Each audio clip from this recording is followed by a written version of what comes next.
Hello, ladies and gentlemen. Joey the Jag here on the Comic Quest Prologue. Like and subscribe, and comment below what do you think about the 2025 Superman film. Did you like it? Did you hate it? Was it meh? Was it one of the greatest things you've ever seen? Please let me know in the comments down below. This video is going to be a film review, kind of like an analysis. I'm going to critique this as a DC comic fan, but also a film fan as well, and combine them. And there will be spoilers, so if you have not seen the film, go check the film out, come back and watch this film review. It has been out for quite a while already, so what are you waiting for? Check the film out and come back, because there will be aspects of the film that will be spoilery when I talk, and I don't want to ruin it for you if you have not seen it. So check it out, and again, these will be my own opinions. Certain things I will like, certain things I will hate. That doesn't necessarily mean you're right, I'm wrong, or whatever. All that means is what I think and how I view things, and you can view things however you want. You can really, really love this film, or you can really, really hate it, and I will always appreciate no matter what you enjoy, because at the end of the day, it's about what you want to see and how you want to see it. So let's get into the film review. Superman, directed, written, and produced by James Gunn, stars David Corenswet as the Superman. It also has Rachel Brosnahan as the ever-so truth-seeking journalist reporter Lois Lane, and Nicholas Hoult plays the billionaire Lex Luthor, who happens to be very unhappy with Superman in this movie, and we will find out why. Why he wants to kill him. The premise of this film is pretty simple. It's pretty on the nose, actually. Basically, we are diving headfirst into a day in the life of Superman. But Superman is not the only superhero. This particular film in general is the kickoff to this brand new DCU that James Gunn and Peter Safran are calling a 10-year plan, a vision of connective films, comics, video games, novels, you name it, in a creative, cohesive narrative that will eventually build up into a big, huge story. This is the first film in the DCU. So this is the kickoff kick of this DC universe. And this film is basically about Superman.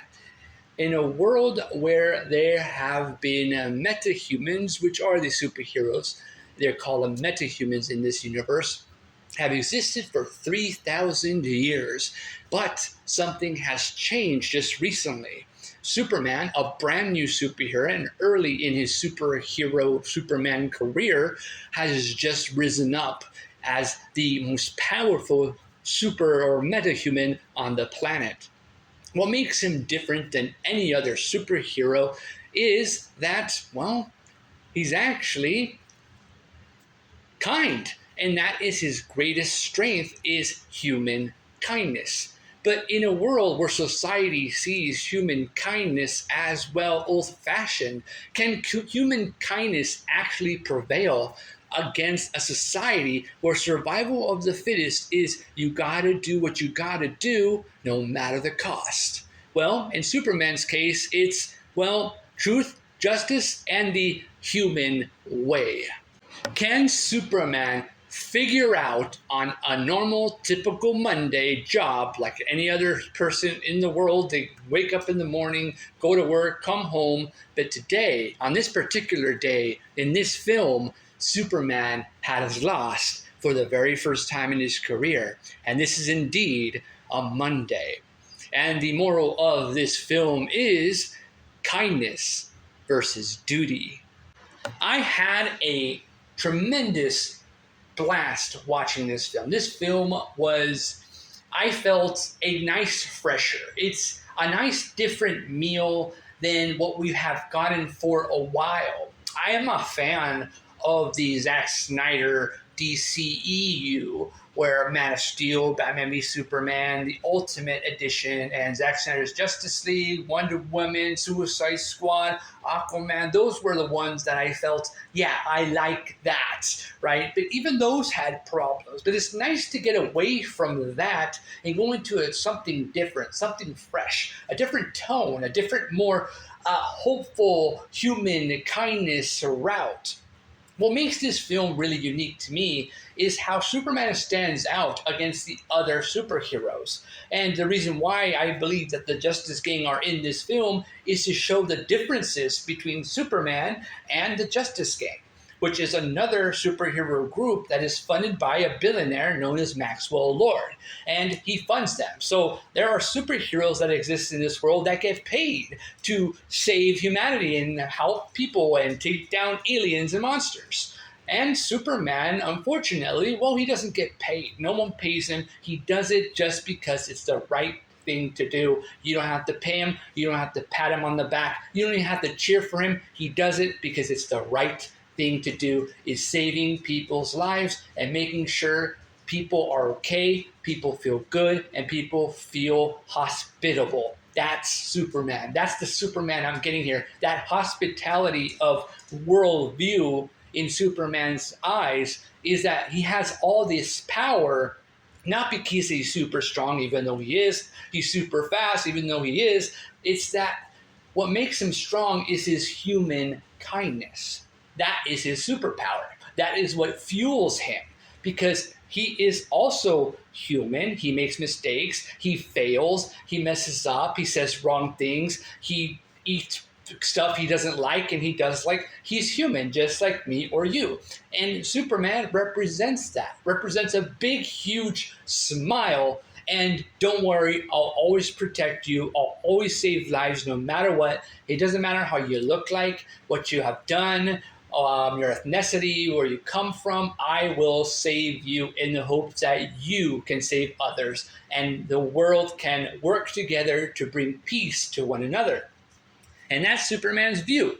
But superheroes like the Justice Gang don't really see that. There is a scene early on in the film where they're fighting this giant kaiju monster because, well, Lex Luthor needs to distract Superman. And while Superman is being distracted, the Justice Gang come. The Justice Gang are there because they're sent there to take down the kaiju monster by any means necessary. But Superman, on the other hand, is trying to figure out a way to get the kaiju monster somewhere safe, like a zoo in space. And the Justice Gang, they're not really seeing eye to eye with Superman. They're like, no, this is a threat. We're here. We're getting paid to take this monster down. That's what we're doing. And Superman's like, no, like we didn't have to. So they end up killing the kaiju monster. And the Justice Gang, the members that are in the film are Mr. Terrific, the Green Lantern, Gardner Green Lantern, and Hawkgirl. And they are the ones that go in to take down the kaiju. And Superman's like, you didn't have to kill the monster. Like, he was scared. He didn't know what he was doing. He wasn't harming anyone really. And we didn't have to kill them. We could have taken him to a zoo in space. And that's just how Superman is, his kindness. And there's another part of the film, too, where Lois Lane and Superman are talking. And Lois Lane is telling Superman, why did he stop the war? And there's a war in the film between the Baruvian military led by this dictator named Churro, something like that. And he's leading the Baruvians to invade Jarhanpur. And the Hammer of Barivia works with them. And this is why Superman goes there and to stop the war, and then the Hammer of Barivia shows up and beats up Superman, and he ends up getting messed up. And this is how we get Superman in the beginning of the film, how he loses, and this is his first loss ever in his career, the defeat against the Hammer of Barivia. And so Lois Lane tells Superman, why did he interfere with the war? And Superman goes, well, I did it because I didn't want no one to die on both sides. And Lois Lane's like, that's admirable that you stopped the war thinking you want peace, but what you did was you probably did more harm. Because when people see you do that, you do two things. One, people see that out of fear and think that because you can do that, that you might end up taking over the world or conquering the world and enslaving humanity.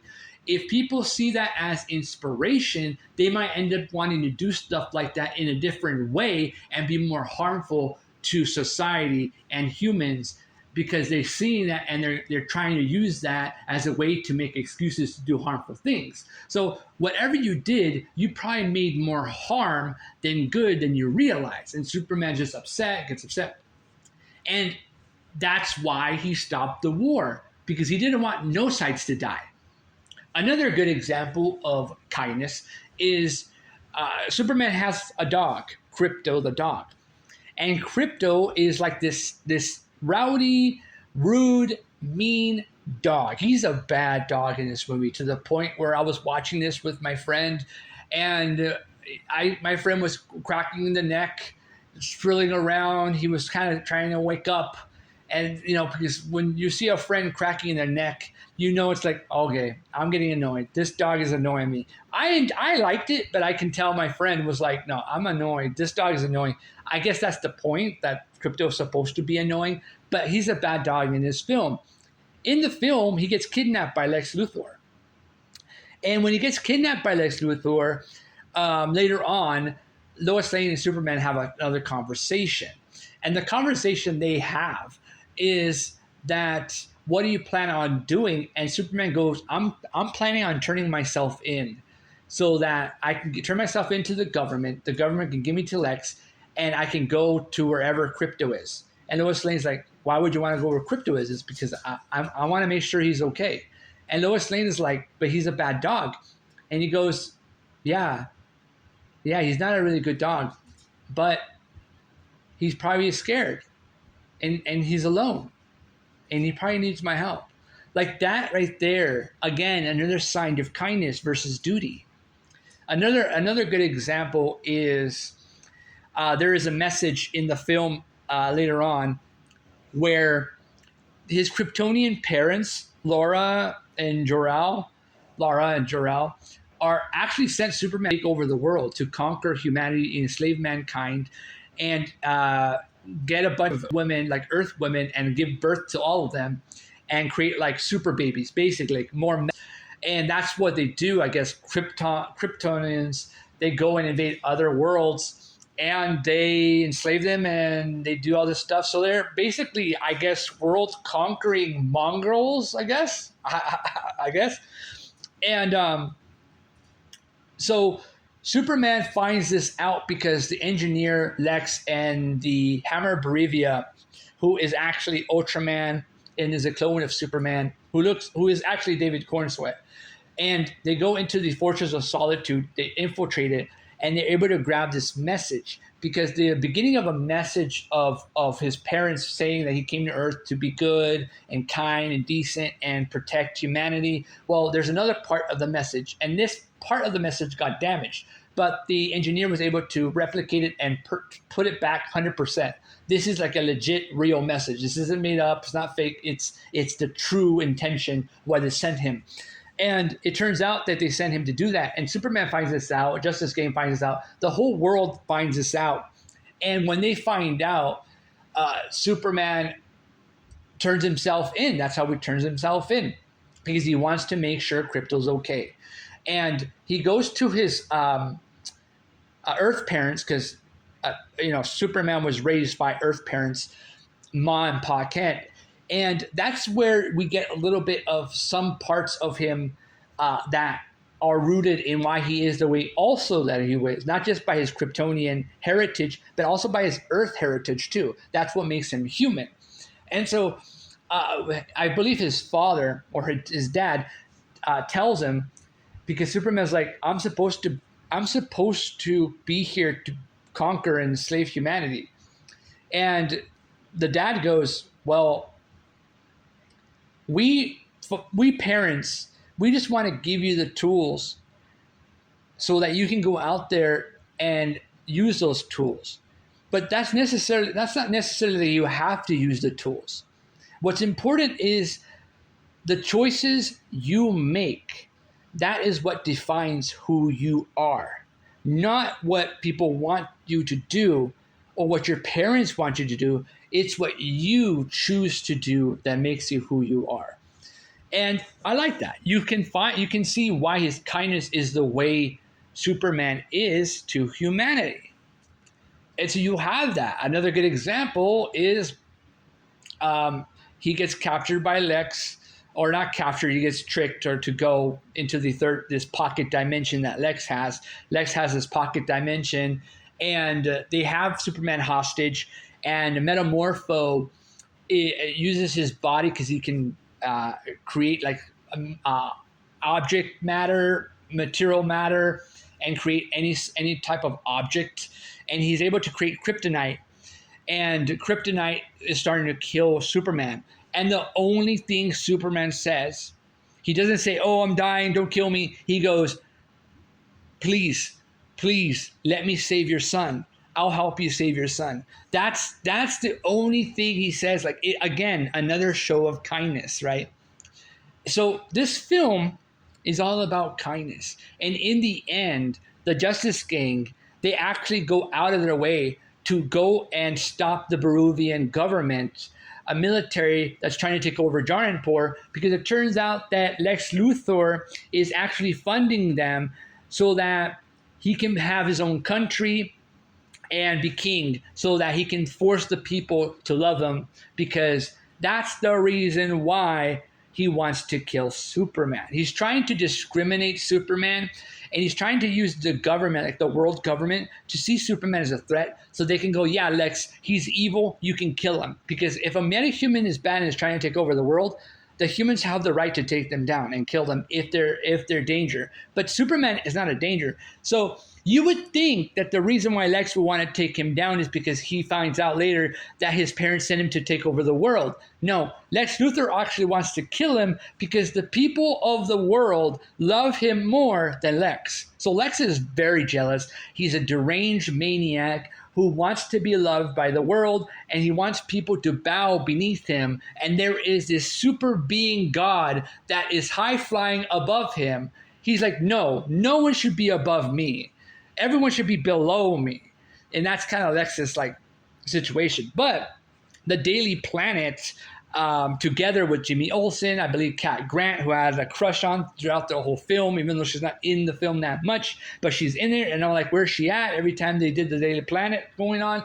And then Perry White, and you got Lois Lane, and they're trying to find a way why Lex is funding the Peruvian government. And Kitty, one of, I believe, Jimmy Olsen's ex-girlfriends, ends up doing all these selfies throughout the film, and turns out in the background you find out Lex's true plan. They turn this into the government, and the government see this and they go, "Okay, Lex is the bad, we need to take Lex down." That's how they find out. It turns out that Lex has a rift that's able to open portals, and he's been going around to the Peruvian government and trying to talk to them to make a deal to take out the Jarnpurians.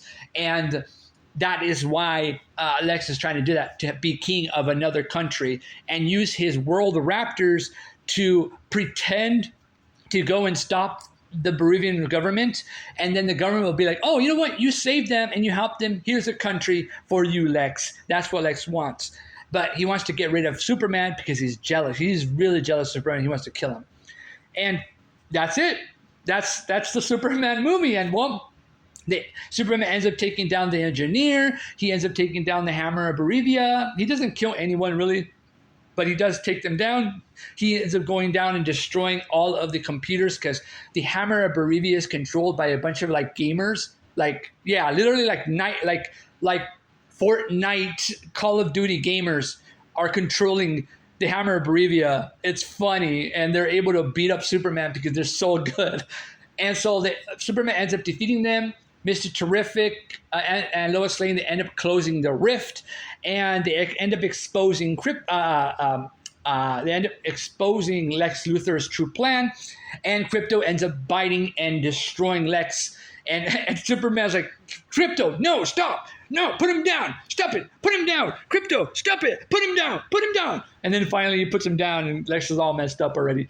But yeah, that's what happens. And we get a cameo of Supergirl at the end. Turns out that Supergirl is Krypto's dog. So Krypto belongs to Supergirl, but she's all drunk and hammered and a mess. So you can see why Superman took care of Krypto. Even though Krypto's a bad dog, you can see the kindness that Superman has. That, you know what, even though this dog is a terrible dog, I'm still going to take care of him because I know my cousin, Supergirl, Kara, is not all well and can't have responsibilities. She doesn't have the responsibility. So, and we get Supergirl. She ends up taking Krypto, and they end up taking off.